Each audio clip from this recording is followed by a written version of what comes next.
वन्देऽहं श्रीगुरो श्रीयुतापदकमलं श्रीगुरुं वैष्णवांश्च श्रीरूपं साग्रजातं सहगणा रघुनाथान्वितं तं सजीवं साद्वैतं सावधूतं परिजनसहितं कृष्णचैतन्यदेवं श्रीराधा कृष्णपादान् सहगणा ललिता श्रीविशाखान्वितांश्च हे कृष्णा करुणा सिन्धु दीनबन्धो जगत्पते गोपेश गोपिका कान्ता राधा कान्ता नमोऽस्तुते तप्त काञ्चन गौराङ्गी राधे वृन्दावनेश्वरी वृषभानुसुते देवी प्रणमामि हरिप्रिये वाञ्छाकल्पतरुभ्यश्च कृपा सिन्धुभ्यैव च पतितानां पावनेभ्यो वैष्णवेभ्यो नमो नमः। नमो विष्णुपादाय कृष्णप्रेष्ठाय भूतले श्रीमते भक्तिवेदान्त स्वामिनिधि नामिने नमस्ते सरस्वती देवे गौरवाणी प्रचारिणे निर्विशेष शून्यवादी पाश्चात्यदेशतारिणे जय श्री कृष्ण चैतन्य प्रभु नित्यानंद श्री अद्वैत गदाधर शिवासादि गौर भक्तवृंद हरे Krishna Krishna Krishna Hare Hare Hare Ram Ram Ram Hare Hare. Hare Krishna. So we will continue from where we completed yesterday. So we will do a quick revision of what all we did yesterday. First, so हमने प्रारंभ किया था कि श्लोकोच्चारणम क्यों करना है, इसके विषय में थोड़ी चर्चा की थी। और ये श्लोक हमने पढ़ा था, मूर्खो वदति विष्णाय धीरो वदति विष्णवे उभयोस्तु समं पुण्यं भावग्राही जनार्दनः। तो जिसका अर्थ ये है कि मूर्ख जिसको ज्ञान नहीं है भाषा का, वो विष्णाय बोल सकता है भगवान विष्णु को प्रणाम करने के लिए, लेकिन शुद्ध होता है विष्णु। तो धीरः वदति विष्णवे, जो धीर है जिनको ज्ञान है वो विष्णवे बोलते हैं। लेकिन उभयो दोनों के लिए समम पुण्यम, दोनों का पुण्य दोनों का फल समान है, क्योंकि भावग्राही जनार्दन। अगर दोनों एक ही भाव से बोल रहे हैं तो चाहे विष्णाय बोले या विष्णवे बोले, भगवान भाव को ग्रहण करते हैं। तो इस पर हमने चर्चा की थी कि उद्देश्य क्या होना चाहिए हमारा। तो शुद्ध उच्चारण सीखना या संस्कृत भाषा का भी कुछ ज्ञान प्राप्त करना, उसका उद्देश्य ये नहीं है कि हमको कोई बहुत बड़ा संस्कृत का विद्वान बनना है। भक्ति शुद्ध उच्चारण से श्रेष्ठ है, ये सदैव ध्यान में रखना है। तो जिसके अंदर भक्ति है वो भगवान को अधिक प्रिय है, बजाय इसके कि हम बहुत शुद्ध उच्चारण करते हों, बहुत ज्ञान हो संस्कृत का, लेकिन भक्ति नहीं है, तो फिर वो भगवान को प्रिय नहीं है। ये बातें हमको स्पष्ट होनी चाहिए। फिर भी प्रश्न ये उठता है कि क्यों करना है। तो हमने इस पर चर्चा की थी कि हम जो भी सेवा करते हैं वो जितने अच्छे से कर सके उतना हमको प्रयत्न करना चाहिए, क्योंकि यह नियम हर सेवा में आएगा। कुकिंग करते हैं, भगवान की आरती करते हैं, सफाई करते हैं, माला बनाते हैं, we should do it as perfectly and as nicely as we can. So similarly, when we pronounce the verses, we should do it as perfectly, as properly as we can.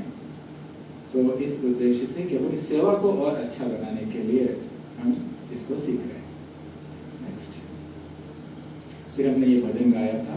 Next, फिर वर्ण विचार, एक एक वर्ण का उच्चारण कहाँ से कैसे होता है, इस पर चर्चा की थी। आगे यहाँ पर इस चार्ट में सारे वर्णों का उच्चारण स्थान कहाँ है और कैसे उच्चारण किया जाता है, इस पर हमने कुछ समय बिताया। फिर स्वरों के दो भेद हैं, ह्रस्व और दीर्घ। तो ह्रस्व स्वर के उच्चारण में जितना समय लगता है उसका दुगना समय दीर्घ के उच्चारण में लगता है। इस पर हमने चर्चा की थी। फिर संयुक्ताक्षर जो होते हैं, दो व्यंजनों को मिला करके एक संयुक्त व्यंजन बनता है। तो हमें पता होना चाहिए कि ये कुछ अधिक प्रयोग में आने वाले ये संयुक्त व्यंजन में किन किन व्यंजनों से मिलकर बनते हैं। तो प्रायः ये हैं जो ज़्यादा प्रयोग में आते हैं। अन्य भी हैं, लेकिन वो देखने से ही स्पष्ट समझ में आ जाता है, क्योंकि एक पहले एक आगे लिखा होता है। तो वो हमने चर्चा किया आगे। फिर वर्ण विच्छेद, वर्ण विन्यास। कोई भी शब्द है तो किन किन वर्णों से मिल करके वो बना है, वो उनका क्रम क्या है, कौन सा वर्ण पहले है, उसके बाद कौन सा है, उसके बाद कौन सा है। और विशेष रूप से स्वरों का ध्यान देना, क्योंकि व्यंजन तो दिखते हैं, स्वर दिखाई नहीं पड़ते कहीं कहीं, तो वो भी ध्यान से उनको बोलना। जैसे ग्रह है, उसमें अ 2 बार आया है, ग र अ ह अ। तो इस प्रकार से सारे वर्णों का क्रम जो है किसी शब्द में, उसको ठीक से पहचानना। अच्छा, फिर इसके बाद क्या है नेक्स्ट? हाँ, विसर्ग। यहाँ हम प्रारंभ करने वाले थे, यहाँ पर हमने समाप्त किया था। इसके पहले जाएंगे, यहाँ पर है श्लोके पाद विभागः। श्लोके अर्थात श्लोक में पाद विभागः। पाद किसे कहते हैं? पाद शब्द के अनेक अर्थ होते हैं संस्कृत में। एक तो पाद का अर्थ चरण होता है, भगवान के चरणों को पाद कहते हैं। लेकिन यहाँ पर श्लोक के 4 भाग किए जाते हैं और एक भाग को एक पाद कहते हैं। तो प्रति श्लोक में 4 भाग किए जाते हैं और एक एक भाग को एक एक पाद कहते हैं। जैसे हम उच्चारण करते हैं तो तम तथा कृपया विष्टम, कितना बोलते हैं? अश्रुपूर्णा कुलेक्षणम विषीदन्तमिदं वाक्यम उवाच मधुसूदनः। ये 4 भाग किया हमने। कल जो हमने श्लोक में, आज सुबह जो श्लोक पढ़ा था, धर्म क्षेत्रे कुरुक्षेत्रे, एक पाद हो गया, प्रथम पाद। समवेता युयुत्सवः, दूसरा पाद। मामका पांडवाश्चैव, तीसरा पाद। किम कुर्वत संजय, चौथा पाद। तो समझ में आ गया? इनको पाद कहते हैं। श्लोक का प्रथम पाद, द्वितीय पाद, तृतीय पाद, चतुर्थ पाद। ठीक है। तो जब हम उच्चारण करते हैं तो एक एक पाद का उच्चारण करते हैं, एक पाद का उच्चारण करते हैं, फिर थोड़ा सा विराम होता है, फिर दूसरे पाद का उच्चारण, थोड़ा विराम, तीसरा, फिर चौथा। तो कहीं कहीं तो श्लोकों को देख करके वो पाद कहाँ से अलग हो रहा है वो स्पष्ट होता है, और कहीं कहीं हमें अलग करना पड़ता है क्योंकि वो स्पष्ट नहीं दिखता है। तो वो ज्ञान भी उच्चारण में आवश्यक है, क्योंकि जब उच्चारण करेंगे तो एक पाद का उच्चारण है तो कहाँ पर रोकना है वो हमें पता होना चाहिए। नहीं तो हम 1-2 अक्षर आगे पीछे कर देंगे तो पूरा उससे लय गड़बड़ हो जाएगा। तो ये पादों को अलग करना, उसको कहते हैं पाद विभाग। विभाग करना, उनको सेपरेट करना, टू ब्रेक इनटू डिफरेंट पादस। तो उसे कहते हैं श्लोकों के पाद विभाग कर लेना। तो ये एक क्षमता हमको आनी होनी चाहिए।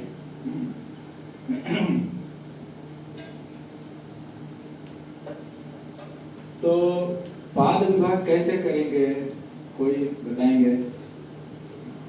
कैसे पता चलेगा कि कहाँ पर हमको अलग करना है?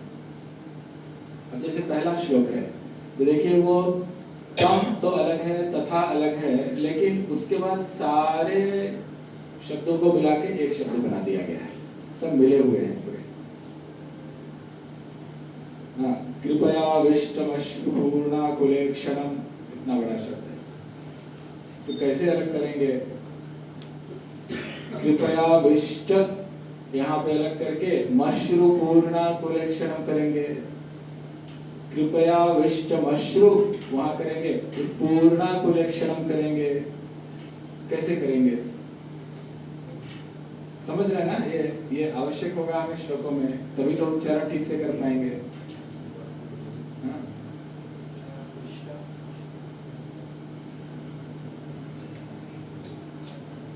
तो नीचे तो हमने वो पाद विभाग करके लिखा हुआ है, उसी के नीचे जो दूसरा लिखा है तो वहां दिख रहा है, और वो नहीं होता तब कैसे करते हैं?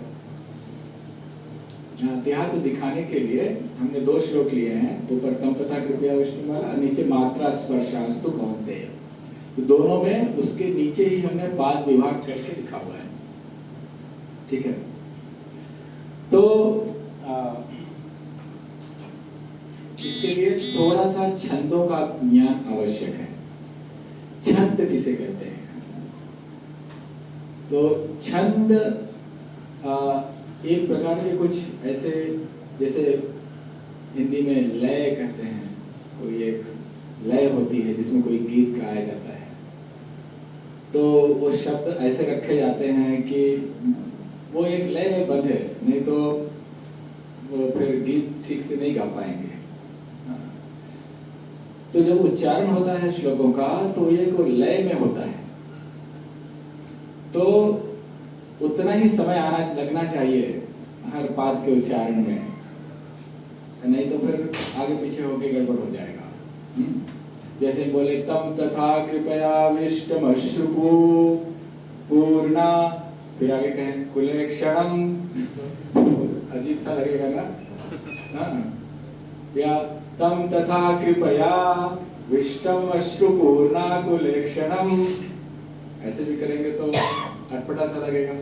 हाँ, तो वो कहाँ पर ब्रेक करना है ये कैसे पता चलेगा, ये प्रश्न होता है। स्वर का जो संख्या है। हाँ, तो वो श्लोक जिस छंद का होता है, और हमारे भगवत गीता में अधिकांश श्लोक अनुष्टुप छंद में है। अनुष्टुप छंद भी कई प्रकार के होते हैं, तो जो सबसे अधिक प्रयोग में आने वाला छंद है वो है अनुष्टुप।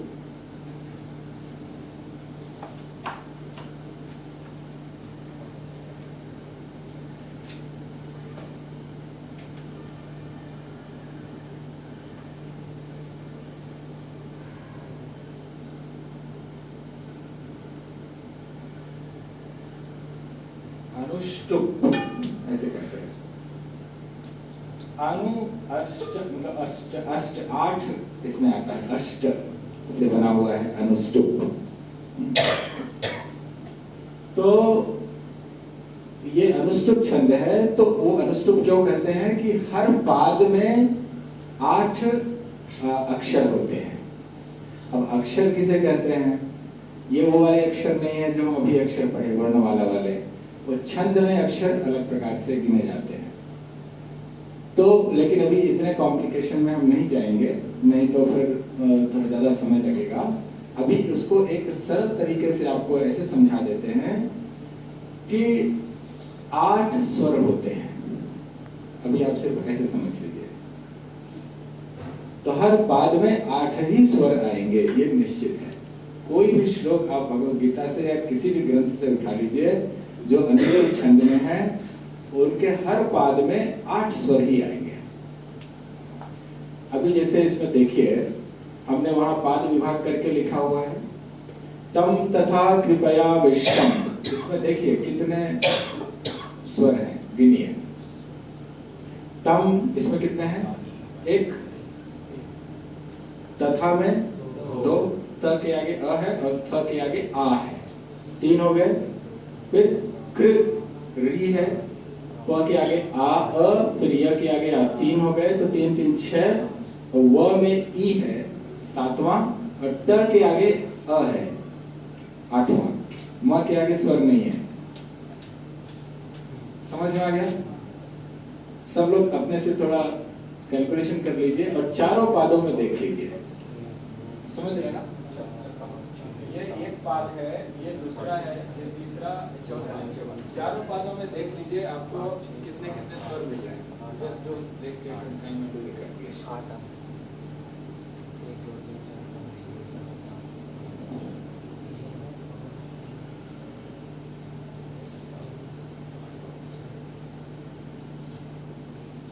किसी को 7 9 10 ऐसे भी मिल रहे हैं तो बताइए हाथ उठा के। If anyone is finding any difference other than 8, you let me know.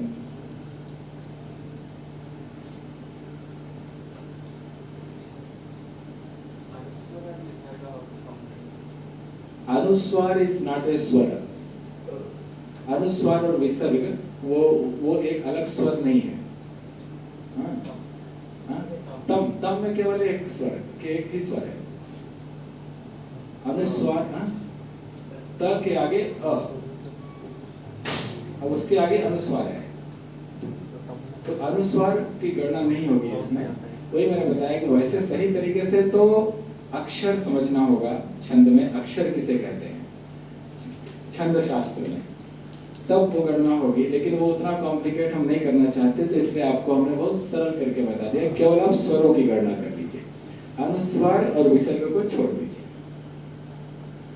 ठीक है, तो आप गिनेंगे तो आपको 8 ही 8 मिलेंगे, है ना? हाँ जी मैं के साथ तो हाँ मैं कहाँ आधा मैं विष्णु का मैं किस में काम दशा पर व्या विष्णु तो विष्णु का जो मैं है वो के साथ भी आस्था विष्टमा। और की जगह हाँ हाँ मशरू उधर जा सकता है, कर सकते हैं, वो मैं अभी बाद में आता हूँ। अभी जो वाद विभाग किया हुआ है उसमें आपको 8 ही 8 मिल रहे हैं या नहीं, ये पहले कंफर्म कर लीजिए। हाँ, तो उनका प्रश्न ये है कि हम तम तथा कृपया विष्ट लिख करके और मश्रु पूर्णा कुलक्षणम भी लिख सकते थे, उसमें भी 8 ही 8 आएगा, क्योंकि म को के साथ मिला देंगे तो म हो जाएगा वो, और वो भी 8 ही आएगा। समझ में आ रहा है? तो उस प्रश्न पर हम चर्चा करेंगे, लेकिन पहले अभी जो विभाग किया हुआ है उसमें आप देख लीजिए कि 8 ही 8 दिख रहे हैं। ठीक है, और ये सारे श्लोक जितने हैं, लाखों लाखों श्लोक ग्रंथों में जो लिखे हैं, ये नियम हर श्लोक के लिए होगा। संस्कृत भाषा में जब श्लोकों की रचना होती है तो बहुत नियम होते हैं। ऐसे ही कुछ भी लिख करके श्लोक नहीं बन जाते। जैसे इंग्लिश में सॉन्ग्स बनाते हैं, हिंदी में मूवी बना देते हैं, कुछ भी लिख दिया गा दिया।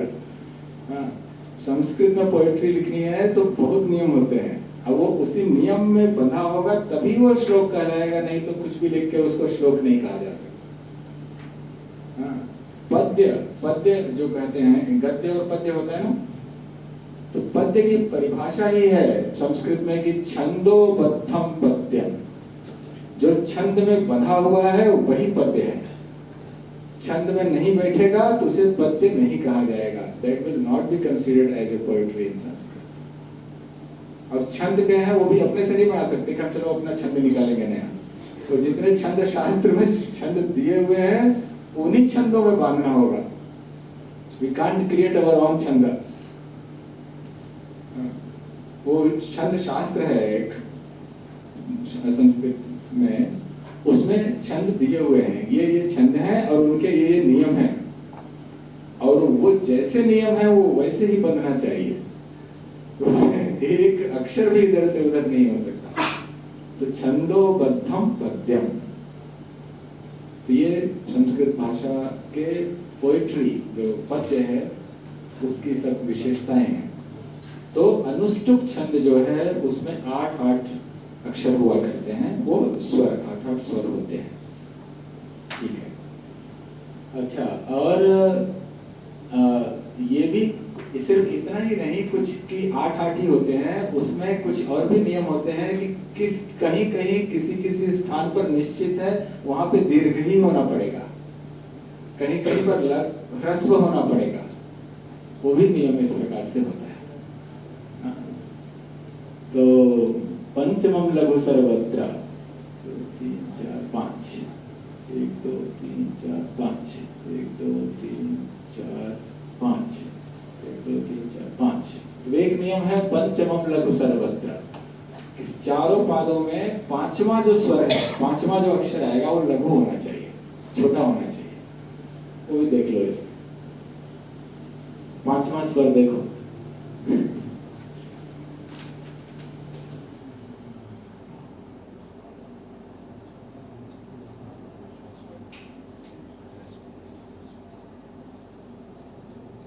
चारों पादों में पांचवा छोटा लघु है, लघु माने ह्रस्व, ऐसा समझिए, छोटा वाला स्वर, एक मात्रा वाला। हाँ, ये भी नियम है वो भी हर श्लोक में होना चाहिए तो श्लोकों की रचना अभी कौन से वो पूछ रहे थे कि वो ऐसे ही श्लोक कैसे बोल देते थे, लिख लेते थे। वो सिर्फ इतना ही नहीं, इतने नियमों में बांध करके बोल लेते हैं। This is the poetry in Sanskrit. और भी नियम है, लेकिन वो समझने के लिए आपको थोड़े अक्षर को समझना पड़ेगा। पंचमम लघु सर्वत्र सप्तमम द्विचतुर्थयोः, दूसरे और चौथे पाद में सातवां भी लघु होना चाहिए, ये नियम है। और सिक्स्थ दीर्घ हाँ? जो सिक्स्थ है वो सब में दीर्घ है। हाँ, और छठवां सब में दीर्घ होना चाहिए, ये अगले उसका अगला नियम है। पांचवां सब में लघु होना चाहिए, सातवां दूसरे और चौथे में लघु होना चाहिए, और छठवां दीर्घ होना चाहिए चारों में। ये श्लोक की परिभाषा है। तो इतना और ये अनुष्टुप छंद में तो बहुत रिलैक्सेशन है, मतलब बहुत छूट है। अन्य स्थानों पे लघु दीर्घ कुछ भी हो सकता है, केवल पांचवें छठवें सातवें के लिए कुछ नियम है। और दूसरे छंद हैं जिसमें हर स्थान के लिए फिक्स है कि कहाँ पे लघु होगा, कहाँ पे दीर्घ होगा। त्रिष्टुप छंद है जो 11 मात्रा का छंद होता है। जो बज्रा उपबज्रा ऐसे बहुत छंद हैं जिसमें हर एक अक्षर, पहला दीर्घ होगा, दूसरा ह्रस्व होगा, तीसरा ह्रस्व होगा, चौथा दीर्घ होगा, ऐसे पूरा 11 के लिए नियम होगा। तो श्लोक बनाना है वो इस तरह करके करना पड़ेगा। तो ऐसे शब्द ढूंढने होंगे जो ऐसे फिट बैठते हो, तभी वो छंद में कहलाएगा। और ऐसे ऐसे करके लगातार छंदों की रचना कर लिया करते थे लोग, इतने नियमों में बांध करके। So you see the ability of people। हम कहते हैं कि पहले के लोगों को क्या आता था, वो सब तो आदि मानव थे। उनको कुछ ज्ञान नहीं था। अभी हम बहुत साइंस में एडवांस हो गए हैं, तो हमें बहुत कुछ पता है। आज कोई रचना करके दिखाए इस तरह के श्लोकों। तो ये अन्य वो तो एक पूरा अलग छंद शास्त्र है, वो अलग विषय हो जाएगा पूरा चर्चा करने के लिए। बट अभी के लिए इतना पर्याप्त है कि ये अनुष्टुप छंद है अधिकांश श्लोक भगवद गीता में। और दूसरा एक और छंद मिलता है जो त्रिष्टुप छंद है। त्रिष्टुप मतलब त्रि अष्ट, कितने हो गए? त्रि और अष्ट 11। तो उसमें 4 पादों में 11 मात्रा का होगा, 11। ये 8 के हैं, वो 11 के होंगे, उनको त्रिष्टुप कहते हैं। त्रि अष्ट 3 और 8। तो भगवत गीता में केवल 2 ही छंद मिलेंगे। श्रीमद् भागवतम में और भी बहुत मिलते हैं, बहुत सारे हैं उसमें, और अन्य ग्रंथ हैं वहां और भी मिलते हैं, लेकिन भगवत गीता में केवल 2 ही छंद हैं। अधिकांश श्लोक 700 में मान लीजिए आप 100 से अधिक तो अनुष्टुप छंद में है, और 100 से कम ऐसे 70-80 श्लोक होंगे जो त्रिष्टुप छंद में। छंद तो बहुत है। छंद क्या, छंदों की एक जाति होती है, मतलब एक कैटेगरी। वो कैटेगरी लगभग आपकी होगी 20 के करीब, जिसमें ये मात्राएं निश्चित होती है। जैसे सबसे छोटा प्राय 6 मात्रा का मिलेगा, ये 8 का है, फिर 11 9 का मिलेगा, 10 का मिलेगा, 11 12 13 14 सबके मिलेंगे, 20 तक मेरे ख्याल से लगभग मिलेंगे आपको। अब फिर एक कैटेगरी में बहुत सारे छंद होंगे। जैसे त्रिष्टुप जो है वो छंद का नाम नहीं है, वो छंद की जाति का नाम है। और वैसे ही अनुष्टुप जो है वो छंद जाति का नाम है, इट्स फॉर होल क्लास। अब 8 तो हो गए, लेकिन उसमें भी किसी में ये 5वां लघु दियो दीर्घ ये ऐसे होगा तो ये कहलाएगा, दूसरे में ये ऐसे वो ऐसे होगा तो कुछ और कहलाएगा, ऐसे होता है। जैसे त्रिष्टुप में कुछ नियम है उन 11 के लिए, वो नियम होंगे तो इंद्र वज्रा कहलाएगा, दूसरा नियम होगा तो उपवज्रा कहलाएगा, ऐसे ऐसे नाम है उनके। सब त्रिष्टुप है, लेकिन उसमें बहुत सारे छंद होंगे, वो भी कई सारे हो सकते हैं। So that they can be sung in a certain meter, वो होने से वो एक लय में उनका उच्चारण हो सकता है, और वो फिक्स नहीं होगा क्योंकि ये ऐसे चलता है, जैसे हम कहते हैं ये कार्पण्य दोषोपहत स्वभाव पृच्छामि त्वां धर्म सम्मूढ़ चेता यच्छ्रेयस्यान्निश्चितं ब्रूहि तन्मे शिष्यस्ते हम शाधि मां त्वां प्रपन्नम्। It goes with certain time and meter. तो जैसे ये तम तथा कृपयाविष्टम् अश्रुपूर्णाकुलेक्षणम् विषीदन्तमिदं वाक्यम् उवाच मधुसूदनम्। Do you see? It follows certain time and meter. क्योंकि वो उतने ही स्वर है और कहाँ पर ऊपर जाना है, दीर्घ है तो ज्यादा समय लगेगा, कम समय लगेगा, वो फिक्स है। तो overall it will follow take the same time to sing that and pronounce that. क्योंकि फिर वो लोगों को जब याद करना होता था तो देखिए पोएट्री कितनी आसानी से सबको याद हो जाती है एज इट इज गीत, लेकिन अभी गद्य कोई थोड़ी याद करता है। कोई कहानी आप पढ़िए तो कहानी आप अपने शब्दों में व्यक्त कर सकते हो, but you can't repeat as it is exact words. तो पहले वो छंदों में बात कर रखते थे ताकि वो उसको गा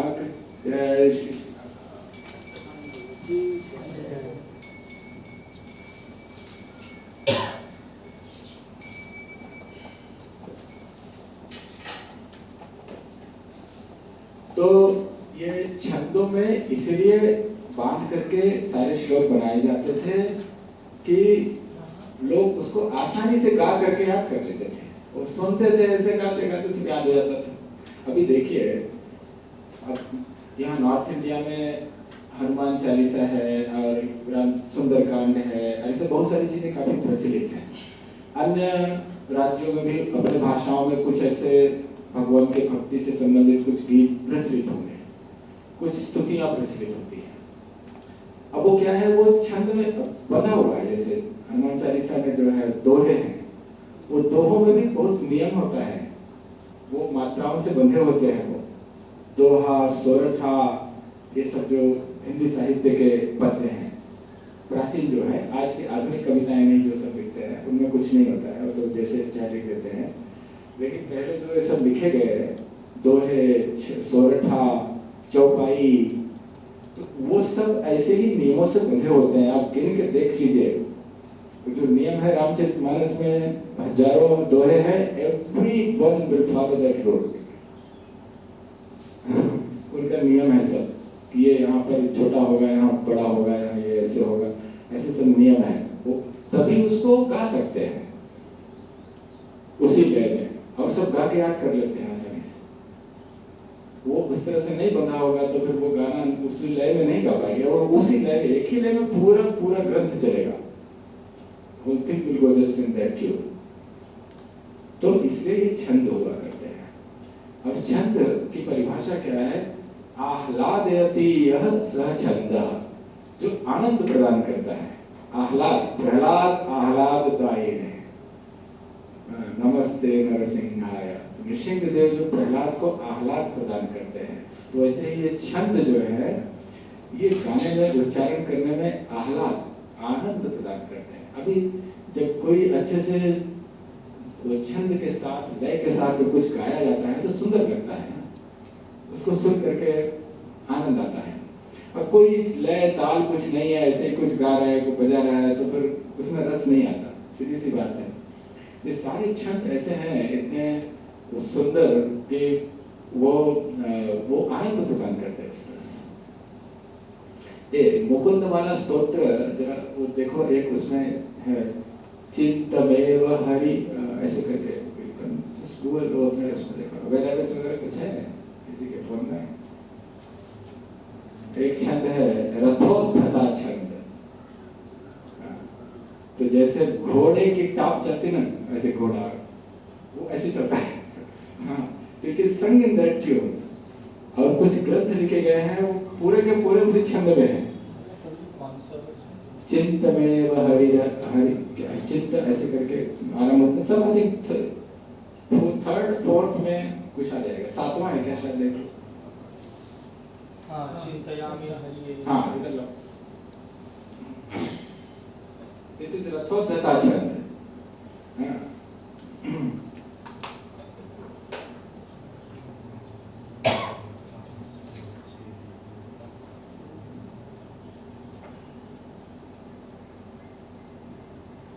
ये भी त्रिष्टुप का ही है।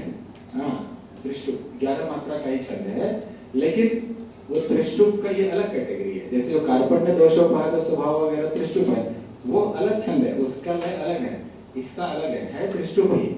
इसको गाएंगे चिंतयामि हरिरेव संततम मंद मंद हसिताननाम्बुजं नंद गोपतनयं परात्परं नारदादि मुनि वृंदवंदितम। इसको कहते हैं रथ, रथ जैसे चलता है ना, ऐसे घोड़े ऐसे चलते हैं, just goes like that। रथोद्धता छंद इसका नाम है। चिंतयामि हरिरेव संततम ऐसे। तो ये इस तरह से कितना आसान है, तो इसको सुनते हैं तो अच्छा लगता है, गाने के लिए आसान। इसकी विशेषता ये है कि अभी आपको उसका नियमों का ज्ञान नहीं है, जो अक्षर हम वो नहीं बताया, नहीं तो इसमें अक्षर के दृष्टि से देखेंगे तो एक बड़ा एक छोटा, एक बड़ा एक छोटा, एक बड़ा एक छोटा, सारा ऐसे चलता है। मतलब एक अभी हम ह्रस्व और दीर्घ कह रहे हैं तो एग्जैक्टली ह्रस्व दीर्घ नहीं होता है, वो थोड़ा उसमें अंतर होता है, किसको दीर्घ कहेंगे किसको ह्रस्व। तो उसके अनुसार ये just one is bigger one, then the next one is small one, then one is bigger one, the next one is small one, ऐसे ही 11 चलते हैं। इसको गाएंगे। हाँ मैं गाता हूँ, आप पीछे गाइए। चिंतयामि हरिरेव संततम, चिंतयामि हरिरेव संततम, चिंतयामि हरिमेव संततम, चिंतयामि हरिमेव संततम, मंद मंद हसिताननाम्बुजं मंद मंद हसिताननाम्बुजं नंद गोपतनयं परात्परं नंद गोपतनयं परात्परं नारदादि मुनि वृंदवंदितम, नारदादि मुनि वृंदवंदितम। तो ये इस प्रकार का श्लोक है।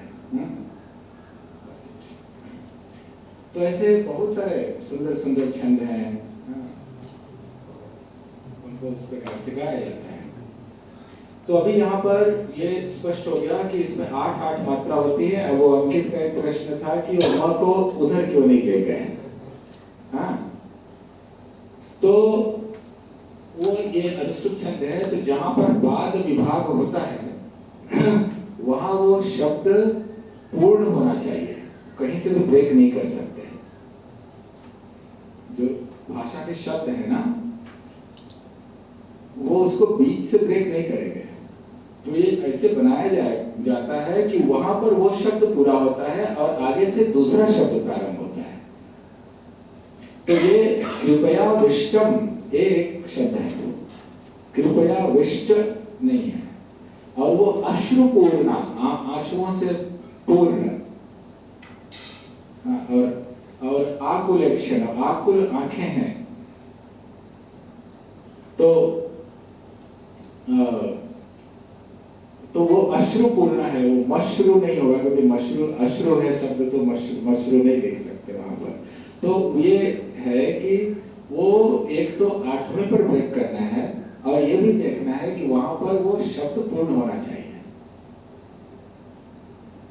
तो उसी के आसपास आपको कोई मिलेगा जो पूर्ण हो रहा हो। अब जिसको शब्दों का ज्ञान नहीं होगा कि ये शब्द है सही या नहीं, तो उसको परेशानी होगी।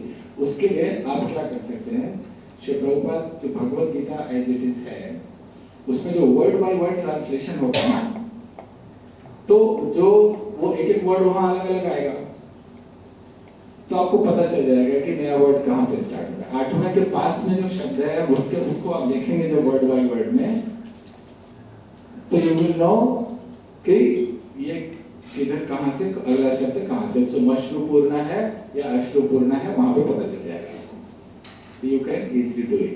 और फिर करते करते इतने शब्दों का ज्ञान हो जाता है कि प्रायः पता चलने लगता है इतने अनुभव करने से, अभ्यास करने से कि कहाँ से नया शब्द प्रारंभ होगा। समझ में आ गई ये बात? Is that clear? तो ये बात जहाँ पर प्रायः ऐसा होगा, बहुत ही कम ऐसे उदाहरण मिलेंगे जहाँ पर वहाँ पर नहीं होगा प्रायः। एक दो एक्सेप्शन मिलेंगे जहाँ पर संधि के कारण थोड़ा परिवर्तन आता है, वहाँ आप ब्रेक नहीं कर पाएंगे। पूरी पंक्ति आपको एक साथ करनी पड़ेगी। कहीं कहीं ऐसा होता है, उसके उदाहरण भी हम दिखाएंगे, but they will be very rare.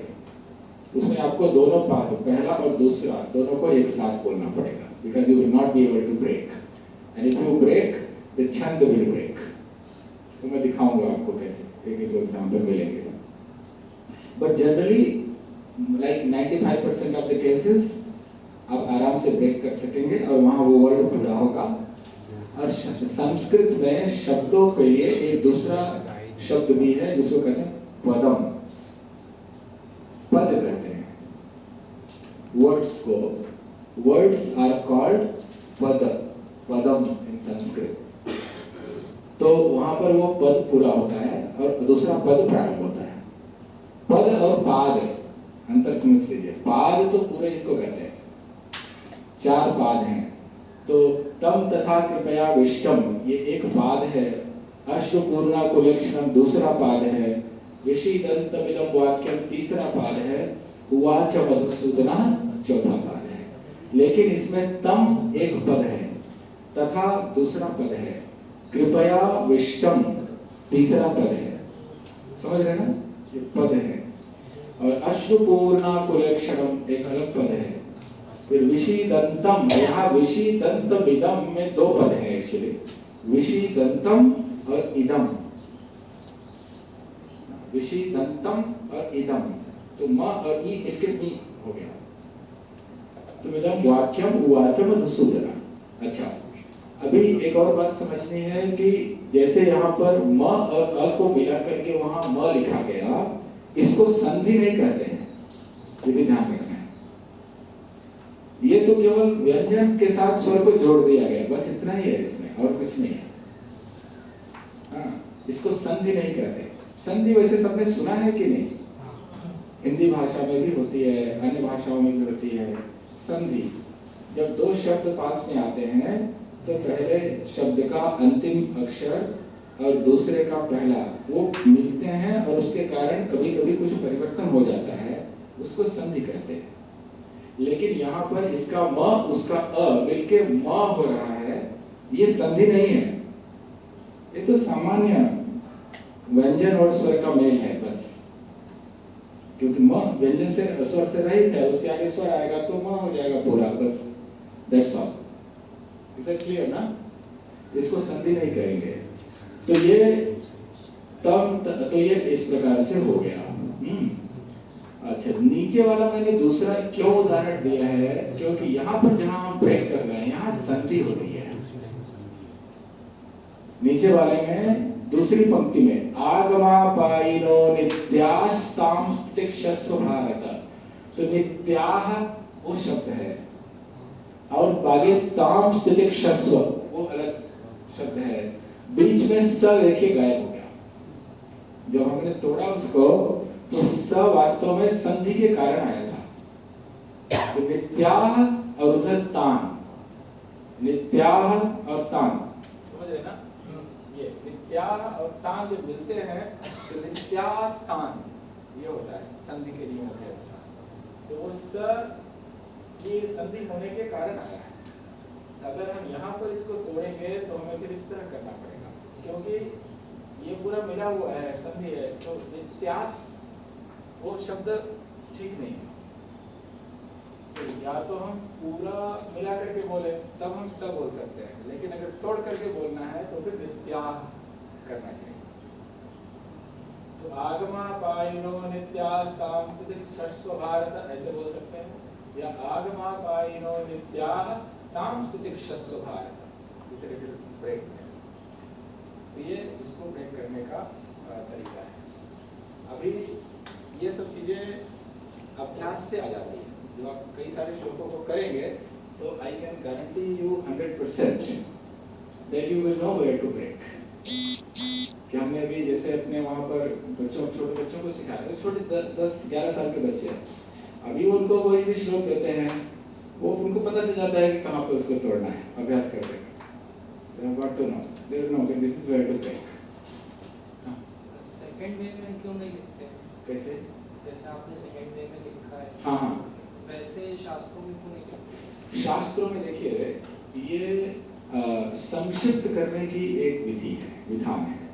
चीजों को जितना कम करके, जितने कम शब्दों में, छोटे में लिखा जाए, ये भाषा का सौंदर्य है, विशेषता है। इसीलिए संधि है, इसीलिए समास होते हैं। समास एक अलग विषय है जिसमें 2-3 शब्दों को मिला करके एक छोटा शब्द बन जाता है।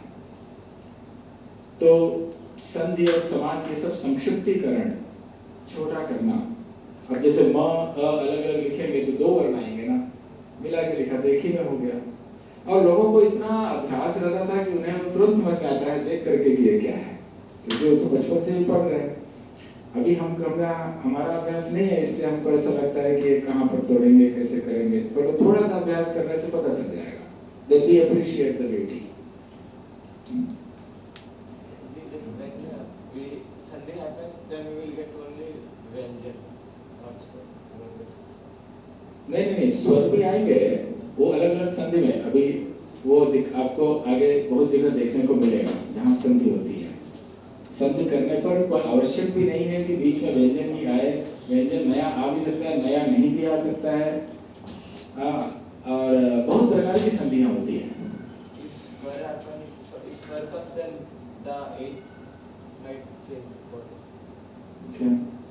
अगर स्वर आते हैं तो then the 8 number, but we won't get 8.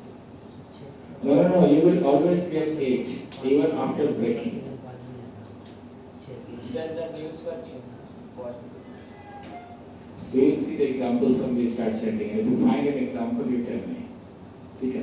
हाँ, कहीं एक तो जगह जैसे मैं बताया 95% of the time you will not have any problem. Only 5% or even less. You will find places where if you break it, संधि, उसके कारण अगर नया स्वर आया है, कभी-कभी से 2 स्वरों को मिला के एक स्वर हो जाता है संधि। प्रत्येक, हाँ, तो प्रति में इधर ई भी है, उधर ए भी है। अब प्रत्येक में 3 ही स्वर हैं। प्र में अ है, त्ये में ए है, और क में अ है, 3 ही स्वर हैं। और प्रति एक में 4 स्वर हैं। तो जब संधि हुई तो प्रत्येक, हाँ, तो इस तरह के केसेस वो वहां पर जब होंगे तब प्रॉब्लम आएगी। वैसे बहुत कम मिलेंगे। I will show you there are 1 or 2 but very rare. तो कौन will see. अभी इतना स्पष्ट हो गया, हाँ, कहाँ पर हमको ब्रेक करना है। तो करते करते तो अभ्यास से आपको ऐसे ही पता चलेगा। किंतु अगर कोई नया श्लोक आपको मिलता है और आपको समझ में नहीं आ रहा है तो आप स्वरों की गणना कर सकते हैं। तो 8वें तक पहुंचने के बाद वहां से ब्रेक करना है। अगर वहां पर एक व्यंजन का आगे पीछे हो रहा है, जैसे उसमें म और अ का, तो आपको देखना पड़ेगा कि वो शब्द कहां पर पूरा हो रहा है। The word should complete there, and a new word should start from the next pada. तो ये कृपया विष्ट मश्रुपूर्णा ऐसे ना करके कृपया विष्टम अश्रुपूर्णा, क्योंकि वो अश्रु करके 2 शब्द है। तो वो आपको, तो अगर भगवद गीता की बात है तो ये जानकारी आपको वर्ड बाय वर्ड ट्रांसलेशन जो है वहां से 100% मिल जाएगी। आपने देखी है ना सबने भगवद गीता वर्ड, हाँ, all of you new students, जैसे प्रभुपाद ने किस प्रकार से दिया है। एक श्लोक संस्कृत में लिखा रहता है, उसके बाद एक एक वर्ड का फिर वो वही श्लोक फिर इंग्लिश में भी लिखा होता है, ट्रांसलिटरेशन कहते हैं उसको। उसके बाद तीसरा होता है एक एक वर्ड को ब्रेक करके उसकी मीनिंग भी होती है। तो जो ब्रेक करते हैं, जैसे हमने वो सुबह श्लोक दिखाया था, तो एक एक उसको अलग अलग करके दिया था, तो वो उसकी मीनिंग होती है। तो उस जो वर्ड बाय वर्ड ट्रांसलेशन है, वहां से आपको वो शब्द कहाँ पूरा हो रहा है और दूसरा शब्द कहाँ स्टार्ट हो रहा है, वो कंफ्यूजन क्लियर हो जाएगा अगर आप उसकी हेल्प लेंगे। तो जहां भी आपको संदेह हो तो you can refer there and you will find it. समझ में आ गया? अब जैसे यहाँ पे मश्रुपूर्णा होगा या विष्ट क्या होगा, आप वर्ड बाय वर्ड देखेंगे तो आपको कृपया विष्टम मिलेगा वहाँ, और दूसरा अश्रुपूर्णा मिलेगा, तो आपको समझ में आ जाएगा कि क्या किधर करना है। क्लियर ना? किसी को कुछ डाउट है तो पूछ सकता है। Okay, this is that. Now next, तो हम विसर्ग के बारे में कल चर्चा आरंभ कर रहे थे। तो इसका उच्चारण थोड़ा करने का के नियम हम बता देते हैं क्या है। बहुत सरल है। अभी आप जब प्रायः उच्चारण जो गलती लोग करते हैं वो ये है कि केवल विसर्ग आया तो ह ऐसे लगा देते हैं, यही करते हैं ना। कहीं भी विसर्ग आया ह, अंत में ऐसे कर देना है। तो विसर्ग का नियम यह है कि विसर्ग के, ध्यान से सुनिए, विसर्ग के पहले जो स्वर है उसको साथ में लेके उच्चारण करना होगा। तो जैसे विसर्ग के पहले अ है तो ह ऐसे आएगा, विसर्ग के पहले आ है तो हा आएगा, विसर्ग के पहले ई है तो ही आएगा, विसर्ग के पहले ऊ है तो हु करके आएगा। तभी मैं उच्चारण करके एक बार सुनाता हूँ, आप ध्यान से सुनिए, और इसके पश्चात आप सबको आ जाएगा, कोई कठिन नहीं है। राम राम पांडवाः पांडवाः। अब देखिए, पांडवाः पांडवाः, अंतर है। पांडवाः पांडवाः, वो मुंह खुला रहेगा, अंत में मुंह बंद नहीं होगा। आह ऐसे नहीं होगा, आहा करके आएगा वो, समझ रहे ना? क्योंकि विसर्ग के पहले आ है तो उसका शुद्ध उच्चारण है पांडवाः। मावकाः मावकाः पांडवाः, आ जैसा उच्चारण होगा, ठीक है? हा हा। फिर ये हरि हरि हरि नहीं होगा, हरि हरि, क्योंकि उसके बाद ई है तो ह का उच्चारण भी ही की तरह है। हरि हरि लक्ष्मी लक्ष्मी लक्ष्मी लक्ष्मी लक्ष्मी लक्ष्मी गुरु गुरु गुरु गुरु, गुरु ऐसे नहीं, गुरु नहीं होगा, गुरु गुरु। वो मुंह जो है ऊ की तरह ही खुला रह जाएगा बोलने के बाद, से गुरु, वो उसी उसमें वो निकलना चाहिए। गुरु गुरु गुरु गुरु, भू भू भू, देखिए दीर्घ है इसलिए वो भू दीर्घ अधिक समय तक कर रहे हैं। गुरु नहीं किया था, गुरु, दोनों ह्रस्व है। र में ह्रस्व मात्रा है, छोटे ऊ की मात्रा है। र में बड़े ऊ की मात्रा कैसे लगती है पता है किसी को? एक अंदर जाता है बाहर। ये तो छोटे ऊ की मात्रा है। र में कहीं कहीं ऐसे लिखा होता है, कहीं कहीं वो ऐसे करते हैं,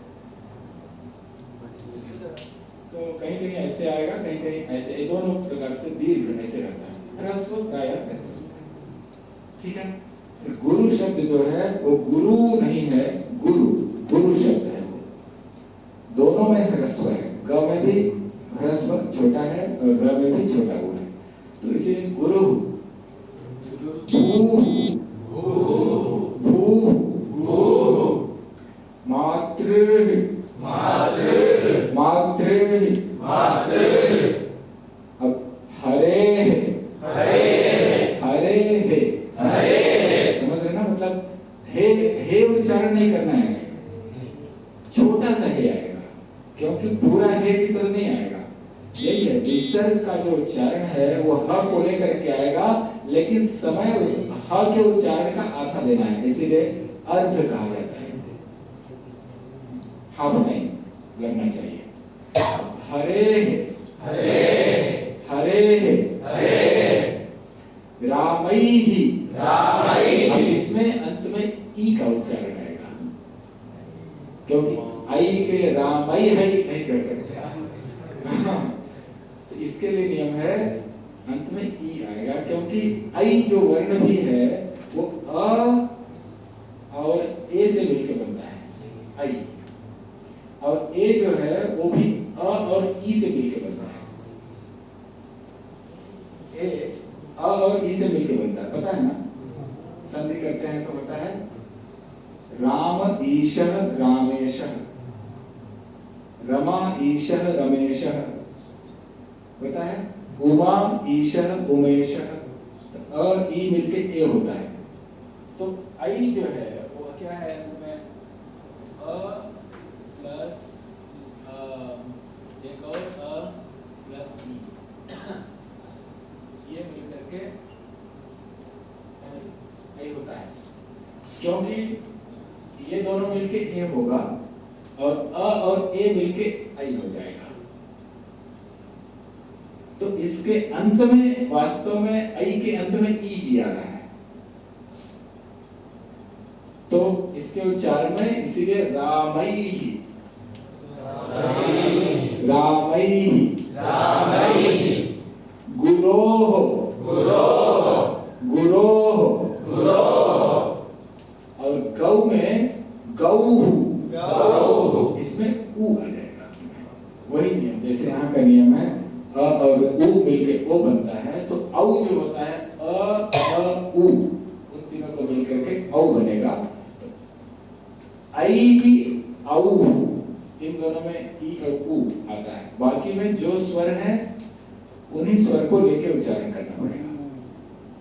ये नियम है। विसर्ग यदि अंत में आता है, शब्द यदि पद के अंत में कहीं पे आता है तो ऐसे उच्चारण होता है। एक बार फिर से करेंगे, रामः पांडवाः हरिः लक्ष्मीः गुरुः भूः मातृः हरेः रामैः गुरोः गौः। ठीक है, तो ये स्पष्ट है। कोई इसमें किसी को संदेह है, कुछ प्रश्न है तो पूछ सकते हैं। ठीक है, ये नियम हो गया। अभी नेक्स्ट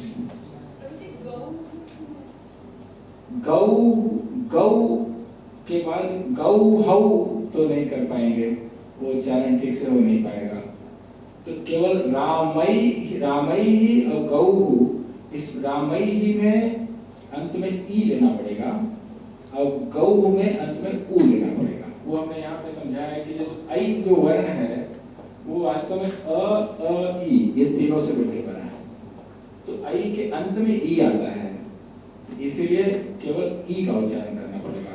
और औ जो वर्ण है वो अ उ मिलके औ बनता है, इसलिए औ के अंत में उ उच्चारण करना पड़ेगा। तो गौः रामैहि और बाकी में जो वर्ण है उसी को लेना पड़ेगा। जैसे गुरोः हरेः भूः गुरुः लक्ष्मीः हरिः पांडवाः रामः, ऐसे। तो ये इनका नियम हो गया। इसीलिए ये वर्ण नहीं है विसर्ग, जो हम कल चर्चा कर रहे थे कि अह, वो वर्ण क्यों नहीं है? क्योंकि इसकी ध्वनि निश्चित नहीं है।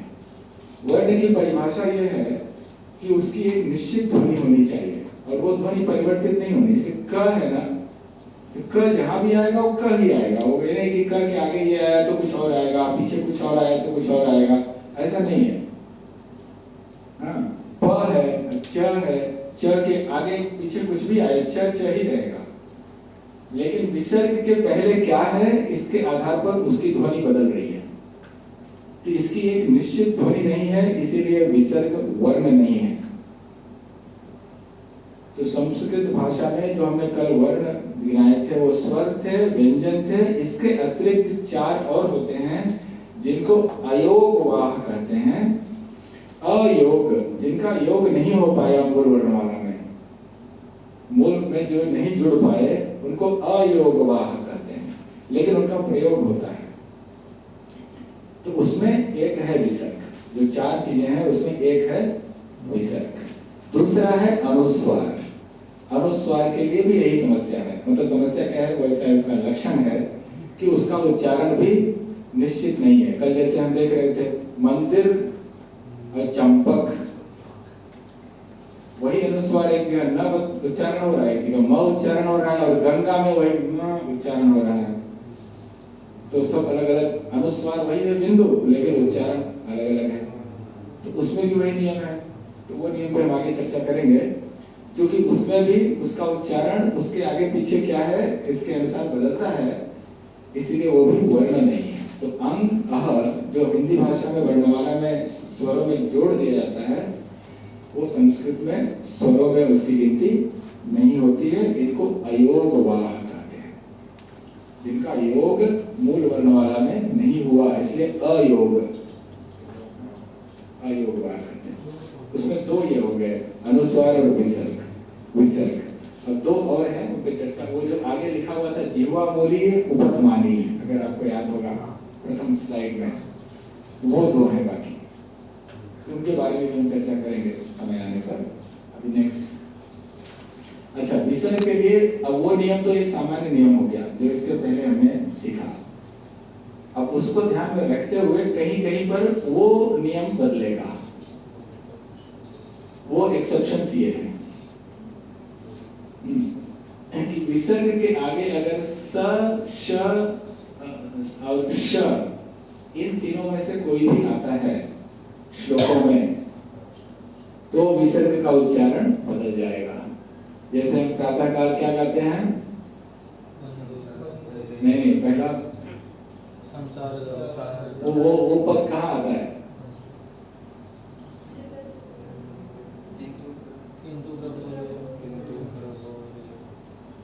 चतुर्विधा श्री भगवत प्रसाद स्वादन कीर्तन हरिभक्ति संधान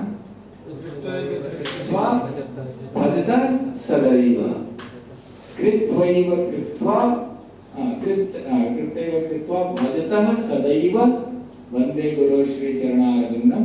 तो भजतः सदैव, तो जब विसर्ग के आगे स आएगा तो वो विसर्ग का उच्चारण विसर्ग की तरह नहीं होगा, आगे वाले स के आधे स के बराबर के जैसा होगा। तो भजतः सदैव, ऐसे भजतः सदैव, समझ में आया? जैसे ये है क्या, भजतः सदैव, ये है ना, भजतः सदैव, लेकिन कैसे बोला जाएगा? भजतः सदैव, भजतः सदैव, बोलिए, भजतः सदैव, भजतः सदैव, भजतः सदैव, भजतः सदैव। और यहाँ नीचे देखिए विसर्ग के बाद क्या आ रहा है? श। ऊपर स आ रहा है, नीचे श आ रहा है। श्री में पहला वर्ण क्या है? श। तो वंदे गुरो श्री, गुरो श्री ऐसे बोलेंगे। वंदे गुरो श्री चरणारविंदम। गुरो श्री ऐसे न बोल करके गुरो श्री, ब्रेक नहीं आएगा उससे, ब्रेक नहीं आएगा। और हम बोलते ही वही हैं, हम तो सुबह गाते हैं तो सही ही बोलते हैं, वंदे गुरो श्री चरणारविंद ऐसे ही बोलते हैं। कोई वंदे गुरो हो श्री चरणारविंदम ऐसे करके नहीं बोलते, लेकिन वो गुरो हो तो चरण तो उसका गुरो हो है, तो फिर हम गुरो हो क्यों नहीं बोलते हैं? क्योंकि उसके बाद श्री श आने से विसर्ग के स्थान पर आगे वाले श का आधा, मतलब स्वर से रहित श का उच्चारण करना होता है। वंदे गुरु श्री चरणारविंदम। ये नियम समझ में आ गया? हाँ, ये नियम है। अभी जब श्लोकों में देखेंगे तो बहुत स्पष्ट हो जाएगा। तो स श जो भी आएगा उसी का आधा उच्चारण हो जाएगा, विसर्ग का उच्चारण नहीं होगा। लेकिन एक एक शब्द हम अलग अलग अगर बोल रहे हैं तब विसर्ग के साथ उच्चारण करना पड़ेगा। जैसे हम आपको पढ़ा रहे हैं तो कहेंगे वंदे गुरोः श्री चरणारविंदम, ऐसे श्री चरणारविंदम ऐसे, किंतु गा रहे हैं एक साथ वंदे गुरो श्री चरणारविंदम, जो भी जिस भी लय में गाते हैं। गुरो श्री चरणारविंद, ऐसे हो जाएगा। ठीक है, अब ये अगर विसर्ग के बाद, अच्छा अभी हमने पाद विभाग किया, श्लोकों में आपने देखा, अब ध्यान से इसको नियम को समझिए। अगर विसर्ग पाद के अंत में आता है, समझ रहे हैं, पाद के अंत में आता है, मतलब जहां पर शब्द जैसे नित्याह वहां ऐसे स्थान पे आता है, पंक्ति के अंत में आता है, 4 पाद हो गए तो उन अंत में कहीं भी आएगा तो पूरा उच्चारण विसर्ग का होगा, जैसे हमने अभी सीखा था, रामई हरे गुरो, उस तरह से उच्चारण होगा अगर पाद के अंत में आया तो। अगर पाद के बीच में विसर्ग आया, जैसे मामका पांडवा, ये पाद के अंत में नहीं है ना, क्योंकि मामका पांडवा शैव ये पूरा पाद है। तृतीय पाद ये है, किम अकुर्वत संजय चतुर्थ पाद है। तो ये विसर्ग कहाँ आया? पाद के बीच में आया, मध्य में आया। तो जब पाद के मध्य में विसर्ग आए और उसके आगे प या फ हो, तब कुछ नियम है। पाद के अंत में आएगा तब नियम नहीं है, तब पूरा उच्चारण करना होगा। वो मामका का उच्चारण मामकाह ऐसे उच्चारण होगा। लेकिन पाद के मध्य में आता है और उसके आगे प या फ है, तो इसको उपतमानीय कहते हैं। जो 4 वो थे ना, जो अयोग वाह हमने बताए, एक अनुस्वार, एक विसर्ग और एक उपतमानीय और एक जीवामूलीय, वो ये दोनों हैं।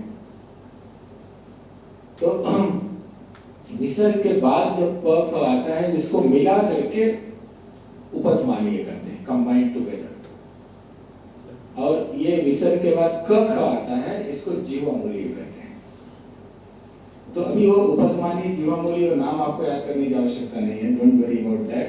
केवल ऐसा आने पर उच्चारण क्या होता है बस वो समझ लीजिए, don't worry about the terms. ठीक है, तो जब विसर्ग के बाद प फ आए तो इसका उच्चारण थोड़ा सा इस प्रकार से इसका उच्चारण होगा। अभी मैं करके दिखा, जैसे मामका पांडवाश्चैव, मामका पाक, मामका कम, मामका, ऐसे मतलब का नहीं करेंगे, वो विसर्ग का बहुत छोटा सा उच्चारण करके मुंह बंद करेंगे। मामका पांडवाश्चैव, मामका पांडवाश्चैव, मामका पांडवाश्चैव, मामका पांडवाश्चैव, मामका पांडवाश्चैव। ये ऐसे उच्चारण होता है। केवल प फ आने पर ये चलेगा, ऐसा नहीं।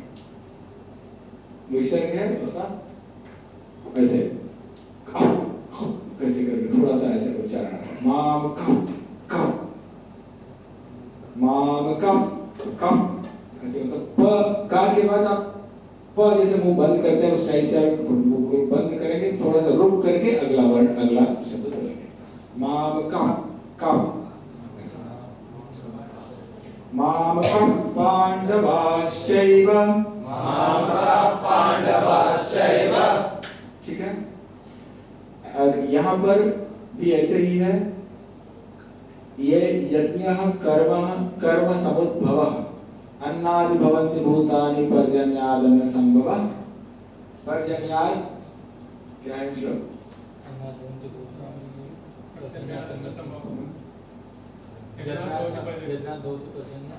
हाँ, यज्ञात् भवति पर्जन्यो, यज्ञः कर्म समुद्भवः। हाँ, तो ये क्या है? यज्ञ के बाद जो विसर्ग आ रहा है वो पाद के मध्य में है, अंत में नहीं है। तो यहाँ भी वही नियम है, मध्य में आएगा, उसके आगे क ख आएगा, यहाँ भी वैसे ही करना है। इसमें जैसा उच्चारण आएगा। यज्ञ कर्म समुद्भवः, यज्ञ कर्म समुद्भवः, यज्ञ कर्म समुद्भवः, यज्ञ कर्म समुद्भवः। मतलब यहाँ भी विसर्ग का उच्चारण नहीं होता है, वो हल्का सा ब्रेक वहां पर लेना होता है। यज्ञ कर्म समुद्भवः। यज्ञ कर्म समुद्भवः। ठीक है, तो ये नियम विसर्ग के हो गए। ठीक है, इतने ही है लगभग नियम, थोड़े एक दो छोटे मोटे और है बट नॉट रिक्वायर्ड नाउ। अनुस्वार, अनुस्वार, इसमें अनुस्वार आप समझते हैं किसको कहते हैं? जो ऊपर ये लगाते हैं, चंद्र वाला नहीं, चंद्र वाला अलग है, ध्यान दें। ये अनुनासिक है, अनुस्वार नहीं है। इसको अनुनासिक कहते हैं, इसको अनुस्वार कहते हैं। इसका उच्चारण अलग है, इसका उच्चारण अलग है। इसका उदाहरण जैसे अंक, अंक, अंग, इसका उच्चारण जैसे आंख, आंख, आंख होते हैं ना,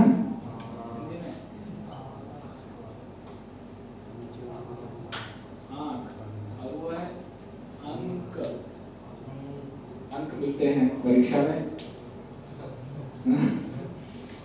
संस्कृत में है क्या? चंद्र बिंदु संस्कृत में है, लेकिन आंख शब्द नहीं है। नेत्र, चक्षु, अक्षि वो शब्द है, लेकिन अक्षि से आंख आता है, बस इसका तद्भव है। उसी को परिवर्तित होकर अक्षि, अक्षि, अक्षि, आंख करके।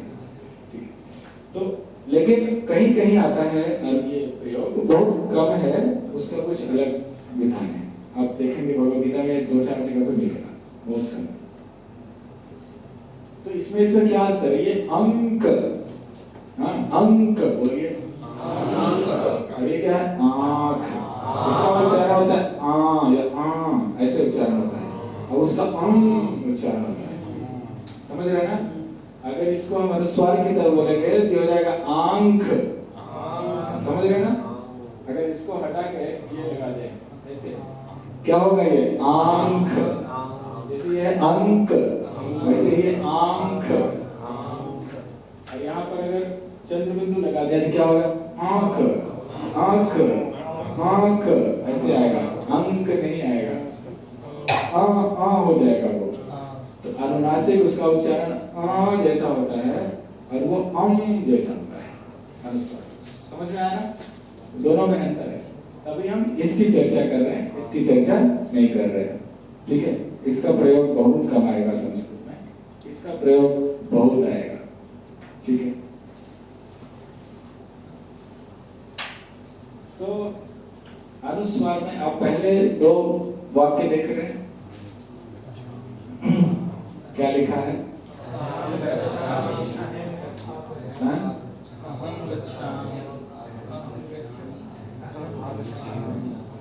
अहम गच्छामि, अहम आगच्छामि। गच्छामि का क्या अर्थ होता है? आगच्छामि, मैं जाता हूँ, मैं आता हूँ। आई गो, आई कम। ठीक है, लेकिन क्या अंतर है वहां दोनों में? कुछ अंतर दिख रहा है? What is the difference? एक जगह ऊपर बिंदु लगा है और दूसरे में म लिखा हुआ है। क्यों है ऐसा? ये सही लिखा है, इसमें ऊपर वाले में म लगा देंगे तो गलत हो जाएगा, नीचे में बिंदु लगा देंगे तो गलत हो जाएगा। हाँ, आप आगे का वाक्य देखिए। पुस्तकम अस्ति बालकः पुस्तकम पठति। पुस्तकम दोनों जगह है, लेकिन अलग अलग लिखा है। एक जगह ऊपर बिंदु लगा है और एक जगह नीचे, एक जगह म लिखा है। दिख रहा है ना?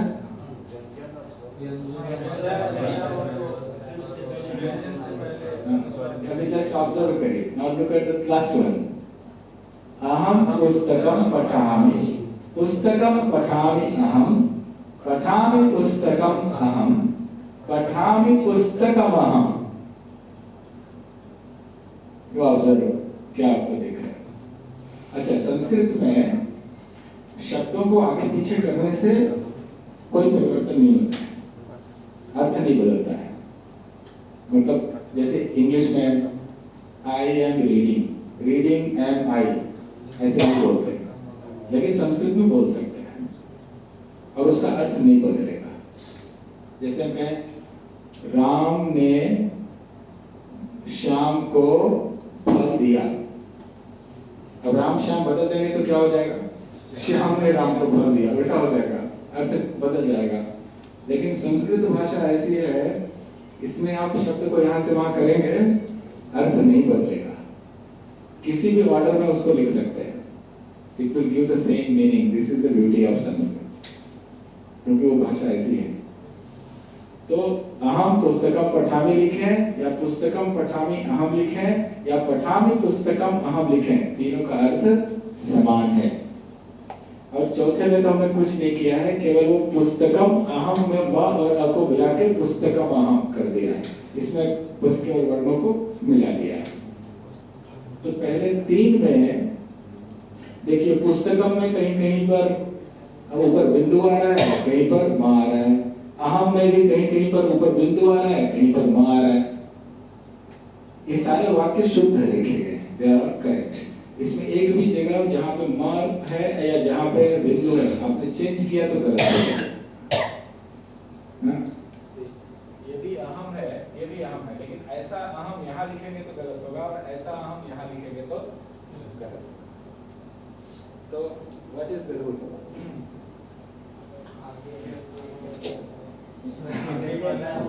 By observing you can make it out, correct?